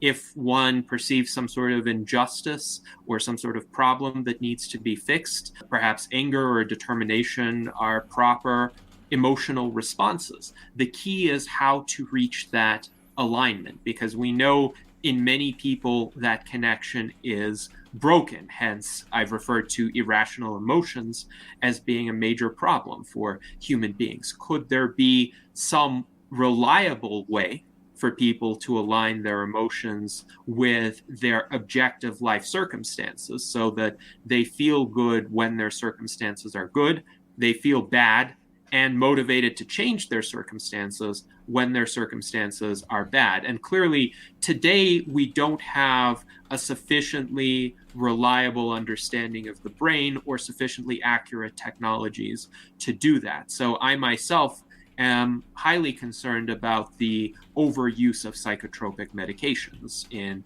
contemporary societies, because those medications tend to dull that emotional responsiveness that is often needed to effectively solve problems and decouple the emotions from the external reality. It is not always bad for someone to feel sad, even for prolonged periods of time, if the circumstances objectively warrant that, and that perception leads one to take action to improve those external circumstances. So I would say I would not favor a kind of wireheading scenario. I would favor a scenario where people can more effectively use technology to align their inner worlds with the objective external world.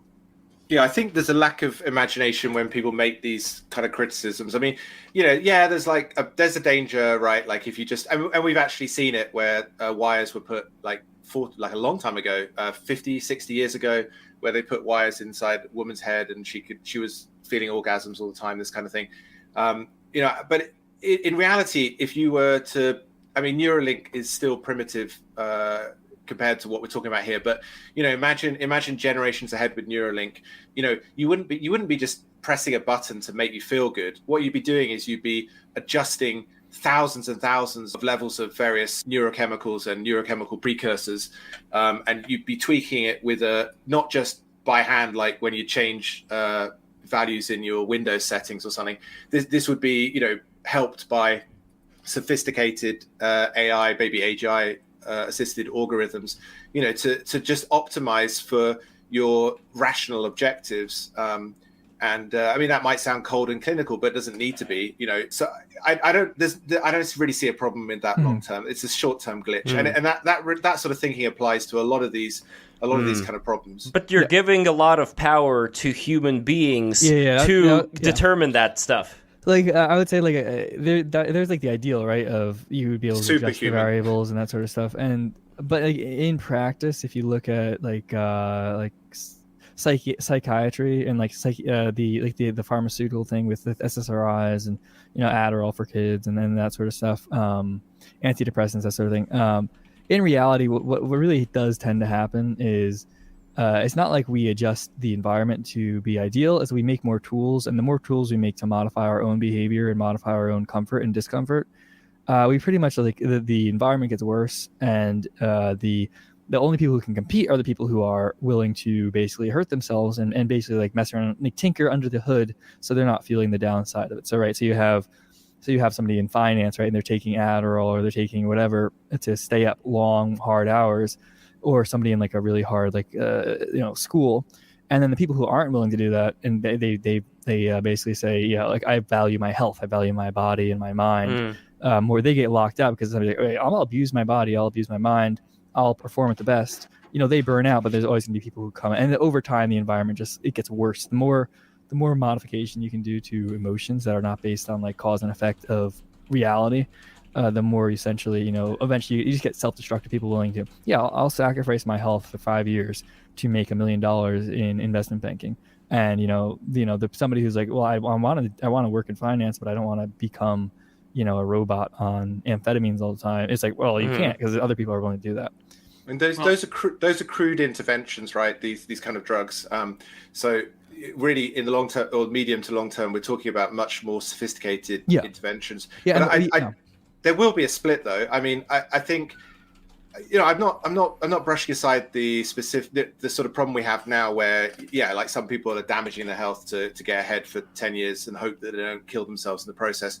But there will be a split. There will be a split between people who ultimately embrace, progressing, and people who don't want to do that, and they want to just stay where they are, enjoy life as a human. And I can sympathize both ways, but I don't trust other people with the power, and so I probably would go down the transhuman route myself, even though, but I wouldn't be losing anything, because any Friday night when I want to be like a normal human, I'll just pop into an avatar and be like a normal human, and have every benefit of that pretty much.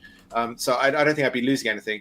But I mean, even if you look at the Amish, for example, they opted out, but at the end of the day, the Amish can only live their life because they're part of of the most powerful country on earth. They're basically like a side protected of by nuclear weapons, and so and that's what people are going to have to do if they opt out, because somebody's got to embrace the transhuman future, and what you want is people to do that who are willing to create bubbles of safety for people that don't want to embrace it, and there may be some transfer between those realms, perhaps, right? Some people might move from the I don't want to say Amish again, but the holdouts, and some people might go back from transhuman to so I think it's a very rich future potentially, and I think when people think about this, who are not used to thinking about it that much, and I know, Paul, you think about it a lot, so I'm not saying no, but I think when average people who are having to do 9-to-5 job, whatever, think about this, they're thinking in very simplistic terms. And obviously when you put it into like Black Mirror or something, you've got to simplify it right down. I mean, there's some good stuff, but you've got to simplify it right down, and you're looking for a dystopian angle. But it's not hard for me in most cases to flip it around and put the positive side if we do it right. Yes. By the way, we may... Oh, real quick, we may have Zach Richardson going live with us. I'm just really curious about what's going on, because apparently he's in the hospital, but it's for a transplant, but he already had a heart transplant. So is this like another transplant, or what's like? I'm very curious about what he's getting the Neuralink. What exactly is going on. His is a fascinating story. Before he comes on, I would like to expand upon Chris's comments, because the transhuman future is going to be entirely voluntary for each individual. And what I foresee is not everyone choosing or being highly incentivized to choose a particular unitary path, but rather a proliferation of diversity, unlike anything we have seen. All of the discussions today about differences in race, gender, culture, religion, any attribute you could think of, actually exist on a very narrow spectrum compared to the diversity that will occur in the transhuman future. And that includes different levels of human-machine integration, some people choosing biological enhancements, some people choosing artificial enhancements, some people not choosing any enhancements, some people choosing to live like the Amish, some people choosing to live like early 21st century humans. And what is important is to have a societal and political atmosphere that recognizes the right of each individual to make those decisions for themselves. And I would say, to Paul's point, I have never been incentivized to take mind-altering substances that could pose deleterious effects to my health. And I do work in a financial field. I don't make millions of dollars, but even if I wanted to make millions of dollars, I would try to find a different path, because I do believe preserving the integrity of my mind and my health would be a more important priority than earning lots of money. No amount of money would compensate for that. So does that handicap me in the short term? I don't think so, because I'm creative, so I don't just have to put in long hours. I'll try to find a different solution to whatever bottlenecks I might be facing. Yep, I get that, And we have over here Zach coming in. Here we go. Now everybody is online. Here we go. We got the panel all set. Zach Richardson, thank you so much for coming in live from the hospital. It's the best, man. It's like it's ridiculous in a way, because I should be going nuts, but hey, we got our Vulcan symbol right there. It's one of the emojis. That's how far we've infiltrated into YouTube's algorithms. But yeah, so you're running out YouTube at this point. tell us about yourself, like how you came upon like the heart implant and what exactly has been going on. Let us know. Yes, so I was significantly less opposed to consumption of substances than Gennady is for a large portion of my time when I was younger. I also had not the best cardiac health at the time. I was living in a weird situation with, I think it might have been a virus.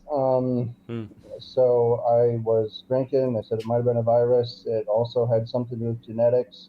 It's like a perfect storm. But I was going to see my primary care doctor. I'd be at work. I'm a broker, and I'd talk to him. I'm like, Doc, I can't breathe. I don't know what's going on here. I'm, because I wake up in the morning, I'd be taking these breaths. I'd be going. When did this happen, approximately? It was 2017. But I'd take these breaths, and I'd feel like I was taking breaths, but like I was still holding my breath. So I knew something was screwed up. So I went and I talked to my doctor, my primary care at the time, and he was like, "Listen, son, you're just stressed. You need to relax a little bit." So he writes me a prescription for some Xanax, which made me care less about the fact that I was terribly unable to breathe when I had these episodes, but unfortunately did not help them in any way. I continued to get worse for like 4 months, finally started having puking, turning yellow, organs were turned red. I went to visit my parents, and they were like, hey, what are you doing here in urgent care? You should be in the hospital. You're puking blood. And I'm like, I haven't got that kind of money. I don't want to spend that right now. I don't want to mess around with that. But they sent me to the hospital. They said, hey, you got congestive heart failure. It's a lot of fluid in my heart. So I thought to cure it, I remember being not able to breathe and thinking, I just got to wash it out. I just had some toxins. So I just chug a few jugs of water, have some of that. There was a pre-workout powder at the time that still had some of that geranium-based stuff that was fantastic. You could have some of that, get like a little bit of a boost, go work out, but it just deteriorated, and they finally said, look, if you want to keep on living, we got to turn you into a machine man. And I said, no, I don't want to do that. So they instead put this thing in my arm and gave me something called Milrinone, which, like you mentioned, your boy Dick Cheney got as well. They tried that for him on a little bit, and he ended up doing the same thing I did, which was getting an LVAD here. So I got all kinds of gear going on here. Whoa. Got a little bit of a cord that ends up going into my stomach right here, pops right up in my heart, keeps the fluids flowing, keeps everything nice and loose. And the heart itself, though, do you have like a pacemaker or what's going on with? They wanted to give me a pacemaker, but I, for some reason, didn't want that. So there was actually some type of program at the time where you get something called a life vest, which was like an external pacemaker. So like if you had an issue, it would shock you on the outside. And that, for some reason, I still was, sort of opposed to the surgery. I was part of the Transhumanist Party since 2017. Gennady and I have known each other for a long time. Since it started, I've been reading his writing on The Rational Argumentator, and he and I both have pretty much the exact same similar philosophical bent when it comes to the hierarchical nature of philosophy. So I've been following his writing, and I got involved with the USTP, and then, it's funny, this happened partway through, and all of a sudden it's like, oh, great, now I'm going to be a good representative. But they told me if we got to put one of these things in you, son, it's that. Or, and here you don't believe in synchronicity. I mean, right here, you mentioned that, and then all of a sudden this happens. No, but Paul, I would love, I don't even want to talk anymore. Paul, if you have any questions, because you're kind of like the odd man out here, there's like a triforce of people, like transhumanist people are covering you, and you're just this little, the little bobblehead, what it is called, I keep forgetting. Funko Pop. Yeah. You're a little Funko Pop man. I represent the Funko Pop anti-humanists. You represent the Funko Pop guild. Yeah. I think there's not much to say. This is just kind of like an extra, like a dessert, if you will. Yeah.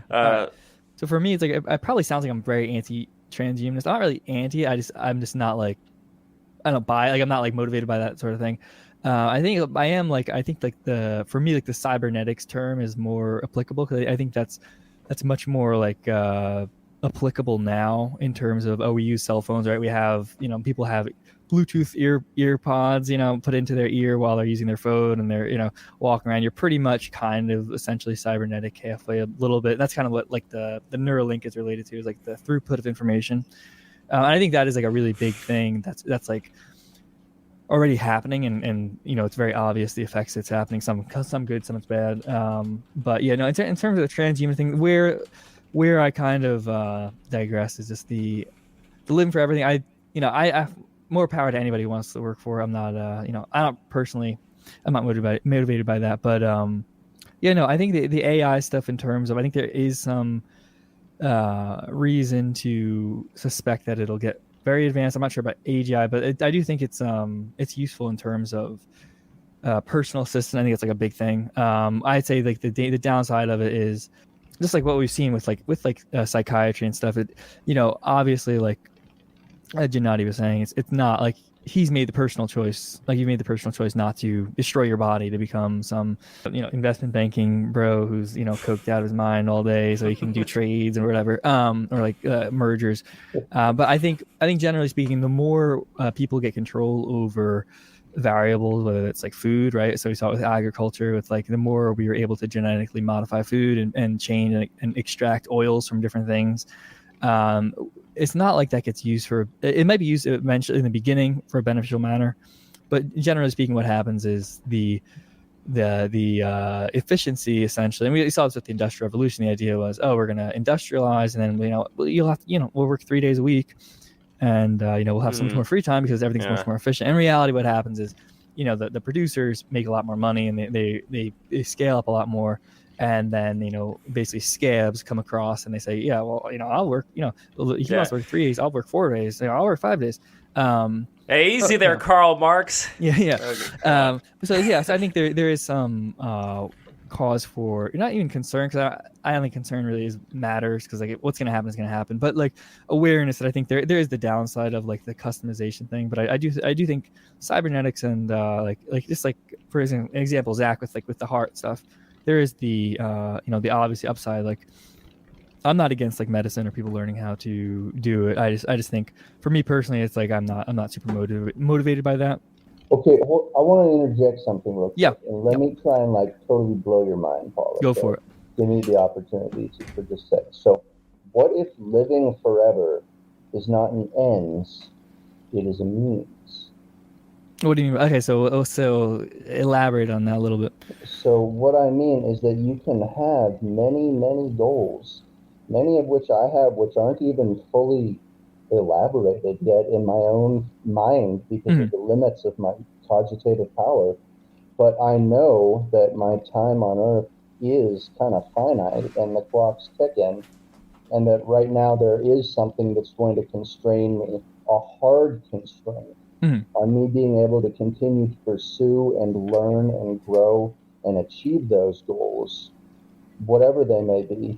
Maybe they take more than a lifetime to do. They say something is like the work of a lifetime. What if it's the work of a couple lifetimes?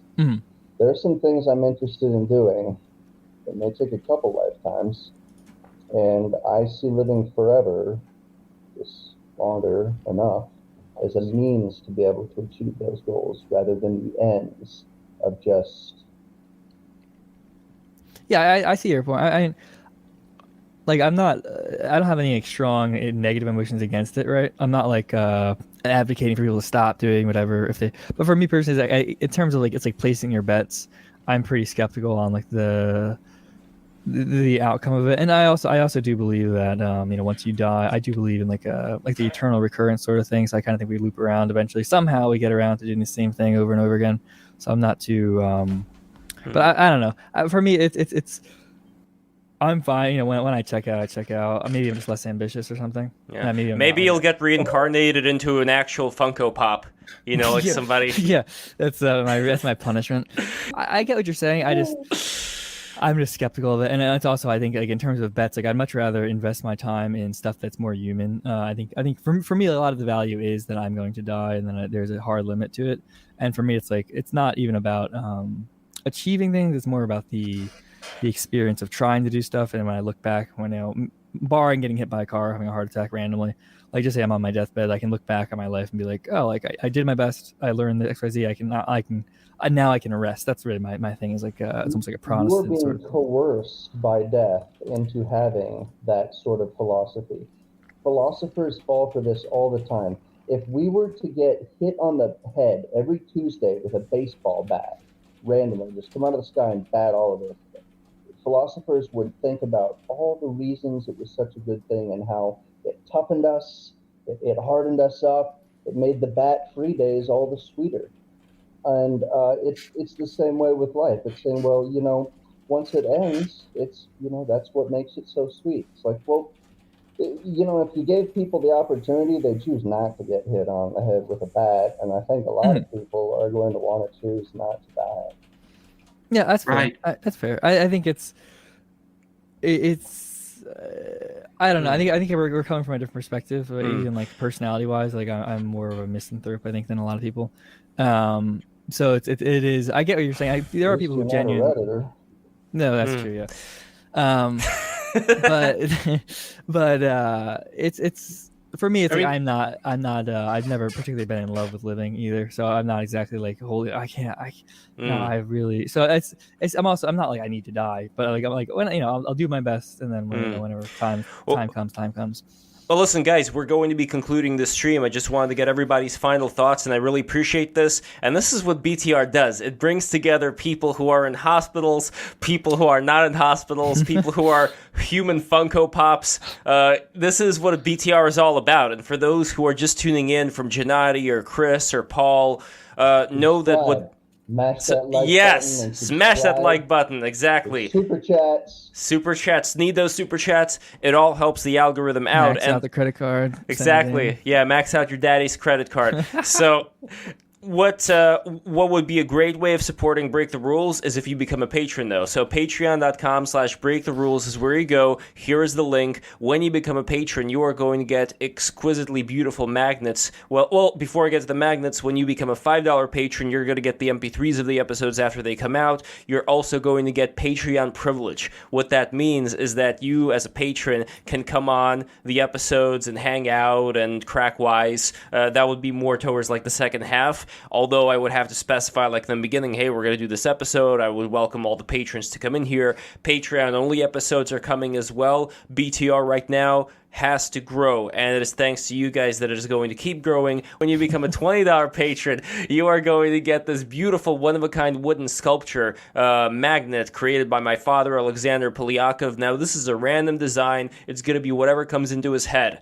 But if you want it to be a custom design, that's more. That's $50. $50 patronage is going to get you a very beautiful Styx Hexenhammer 666 dragon, which I had over here. I'm not sure where I put that image. Here, I'm going to find that image in a bit. But the point is that you are going to get either the Styx dragon if you are a fan of Styx, or if you are lukewarm to Styx or whatever, you are going to get a custom wooden magnet. Whatever design you want, it'll be yours. If you want like a little Funko Pop magnet, I'm sure my dad's going to be able to make one of Loki, the Loki Paul Town magnet, or maybe that crazy raccoon from that, what's that movie, Paul? Over the Hedge. Over the Hedge. Raccoon, yeah, you never know what kind of trouble making that raccoon's going to, he lights a match, and next thing you know, a whole farm... a whole farmer's legacy that he wanted to pass on to his kids just goes up in flames. Yeah, that's the thing. That's what you guys have to know. Destruction is what makes creation worth it. Yeah, I mean, that is kind of like my quote about war, being, painting with blood. It's like, yeah, I mean, it is a horrible thing, but at the end of the day, there has to be some kind of pressure, some friction for some kind of growth, I think. However that may be. I'm not saying that should be as far as war goes. I think it could be in the human mind. Make a quick anecdote with that, and that's how Gennady and I started to actually become friends. Is some of that friction on this show when that weird little "I'm a fascist." Oh, and, that guy, yeah. Wait, I think Paul may know him. Paul, Sonny? do you? Yeah, Sonny. Well, yeah, what happened with him? He came on at BTR, and Gennady was talking, and he was all like, "Oh, I'm a fascist, and you're not an Anglo, bro. Go home because you're not an Anglo." And it was just so like pathetic, but it got Gennady, so he boom, and it was fun, and I like seeing it. Yeah, Sonny's a professional. Sonny's a professional troll, and all kinds. It's very interesting just think about all the sagas that BTR. Yeah, I'm glad you got to see that though, because BTR goes through all kinds of sagas. But what warms the cockles of my heart is that Gennady, after that, you came back, and it was a great pleasure to have you back, and to have people like yourself and Chris and Zach and Paul come in together who I don't think you would have ever been able to talk like this, as far as like what are the chances of Paul Town talking with Gennady and Zach and Chris. You know, this is a very special thing that we're able to do with the internet right now, which is why I think that there are ways of utilizing technology for the better to bring people together. That's what BTR is all about, and it's what BTR is going to keep on being about when you support it. So smash that subscribe button, smash the like button like Zach said, and support this thing. It's going to grow. We are going to get really, really big guests on soon, and it is just going to blow up. No other conversations like this are taking place anywhere on the internet. This is the Big Brain channel. This is where it's at. Thank you guys so much. Have a wonderful rest of your day. Subscribe to all these wonderful people. Wait, lastly, what are you guys working on? I want a show for you guys too. Gennady, what do you have going on? Well, as I said, the launch of the Transhuman Club, you can already see the website at transhuman.club. This will be a gathering place for people who are interested in the kinds of ideas that we discussed today, and they will have opportunities to view our salons, including the one with Lev that we held in July of 2021, and also engage in collaborations, artistic collaborations, technological collaborations, educating people about these fascinating developments that are poised to transform the human condition. So we at the U.S. Transhumanist Party are focused on politics and policy. The Transhuman Club will be focused on everything besides that. So we may be reaching out to students in schools. We may be reaching out to people of other political persuasions who want to collaborate with us in a purely apolitical context. And we're going to do it in a way that's entertaining and interesting and definitely artistically rich. Chris, anything we have to look forward from the great Chris Bartlett? And by the way, are you related to the guy who created Hey Arnold, Craig Bartlett, or no? Or is that just a... No, my brother's the playwright and screenwriter Mike Bartlett. Not Craig Bartlett, yeah. Interesting. Yeah, I mean, just summary, AGI and transhumanism is coming. It's coming soon. It could be great for everybody, whether you want to be on board or not. But I do think it's under threat. I think there's a risk, a genuine risk of it being sort of captured by corporations. I think in the long run it'll be made free, but we could avoid that sort of negative side. I'm still writing. I'm still working on books. I might start putting stuff out in articles because I'm not very good at finishing books. Maybe Paul can give me some tips. And where can people find you on Twitter? Yeah, follow me on Twitter if you're interested. At Bartlett Chris J. Yeah. That's it. I'm putting the link right here. Yeah, excellent. My profile picture looks pretty much exactly like this, but in ASCII. Yeah, I have a computer game too, but I don't think it's relevant. So no. Please tell me about the computer game. I completely forgot. It's a mobile game. If you like death and destruction, it's the opposite of what I try to do in my other work. But yeah, it's called UFO Enemy Known, and it's available on Android and on an iPhone as well. And what did you do for this game? I helped design it. I worked on some of the algorithms, but a lot of the heavy lifting was done by my oldest son, actually. Nice. Shouldn't you be working on longevity escape velocity of the game? Oh, I love this. Look at the I love the style over here with the lizard guy and that guy, by the way, with the lips. He kind of looks like that really popular game about Mr. Balding's World or something like that. No, I'm confusing the guy who was on the China stream. I'm so sorry, Chris Balding. I'm so sorry that I'm comparing you to this dude with the lips. What was that game, Paul? There was this really popular game that came out. You remember where there was this guy in the classroom? He was running after you, and you had to. How long ago was this? Is this an old game? No, it's not that old, but it looks old. It's like Baldi something. Hold on. I don't think I've seen that one. Baldi's, all right, game, class. Okay, while I'm looking this up, Zach, since you came here, anything we have to look forward to from the great Zach? What's going on? Can you screen share for a second? Show my art? Sure. Oh, yeah. Oh, let's see what I could do. And you have really beautiful art. What I could do is I can show it on the OBS. So I saved one of the images here. There we go. All right, look at that. That is a very beautiful. It is one of these beautiful structures. Is this in 3D you made? Yeah. This is something. There's some AI tools that came out that I'm keeping a trade secret for now.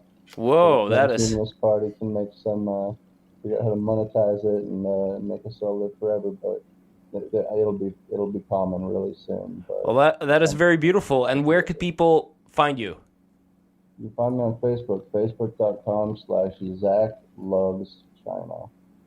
China as in find China. Oh, there's not a difference in spelling. They're spelled the same. China is in the country, right? Or the wrestler. There is the wrestler. That's a whole different Break the Rules stream. We can do another time. Wait, which one is it though? Is it China the wrestler? China. Oh no! Okay, well, so we're gonna have to bring Balding on for that one. Oh boy, that's gonna be exciting. It's see synchronicity right there. I mentioned Balding, and by the way, the game is called Baldi's Basics. That's what the game is called. Baldi's Basics. It's an extremely popular game. You have to see it. If you see the guy, then you'll understand what I'm talking about. Chris, he kind of looks like that guy with the lips. Anyway, Paul Town, what is going on in your world in the days, weeks, years to come? What do we have to look forward to, buddy? That's a lot of different things. But I'm working on like 2 more books, but I'm moving to Utah, so I'll be around some Mormons. So we'll see about that. I'll probably become a Mormon and. Mormon transhumanist. Mormon transhumanist, exactly, yeah. But yeah, besides that, I mean, yeah. There is an actual association, Paul. I don't know if you know this. They weren't kidding. There was an actual association called the Mormon Transhumanist Association. I believe that makes sense. They're very active. Yeah, but besides that, I'm pretty much just working on some I have some different programming projects working on, but nothing big. And really, just my books is the main thing. And where could people go to buy your wonderful books? Yeah, if you just go to book.paul.town, it'll redirect to the Amazon page, and you can view my other books by clicking the author page there.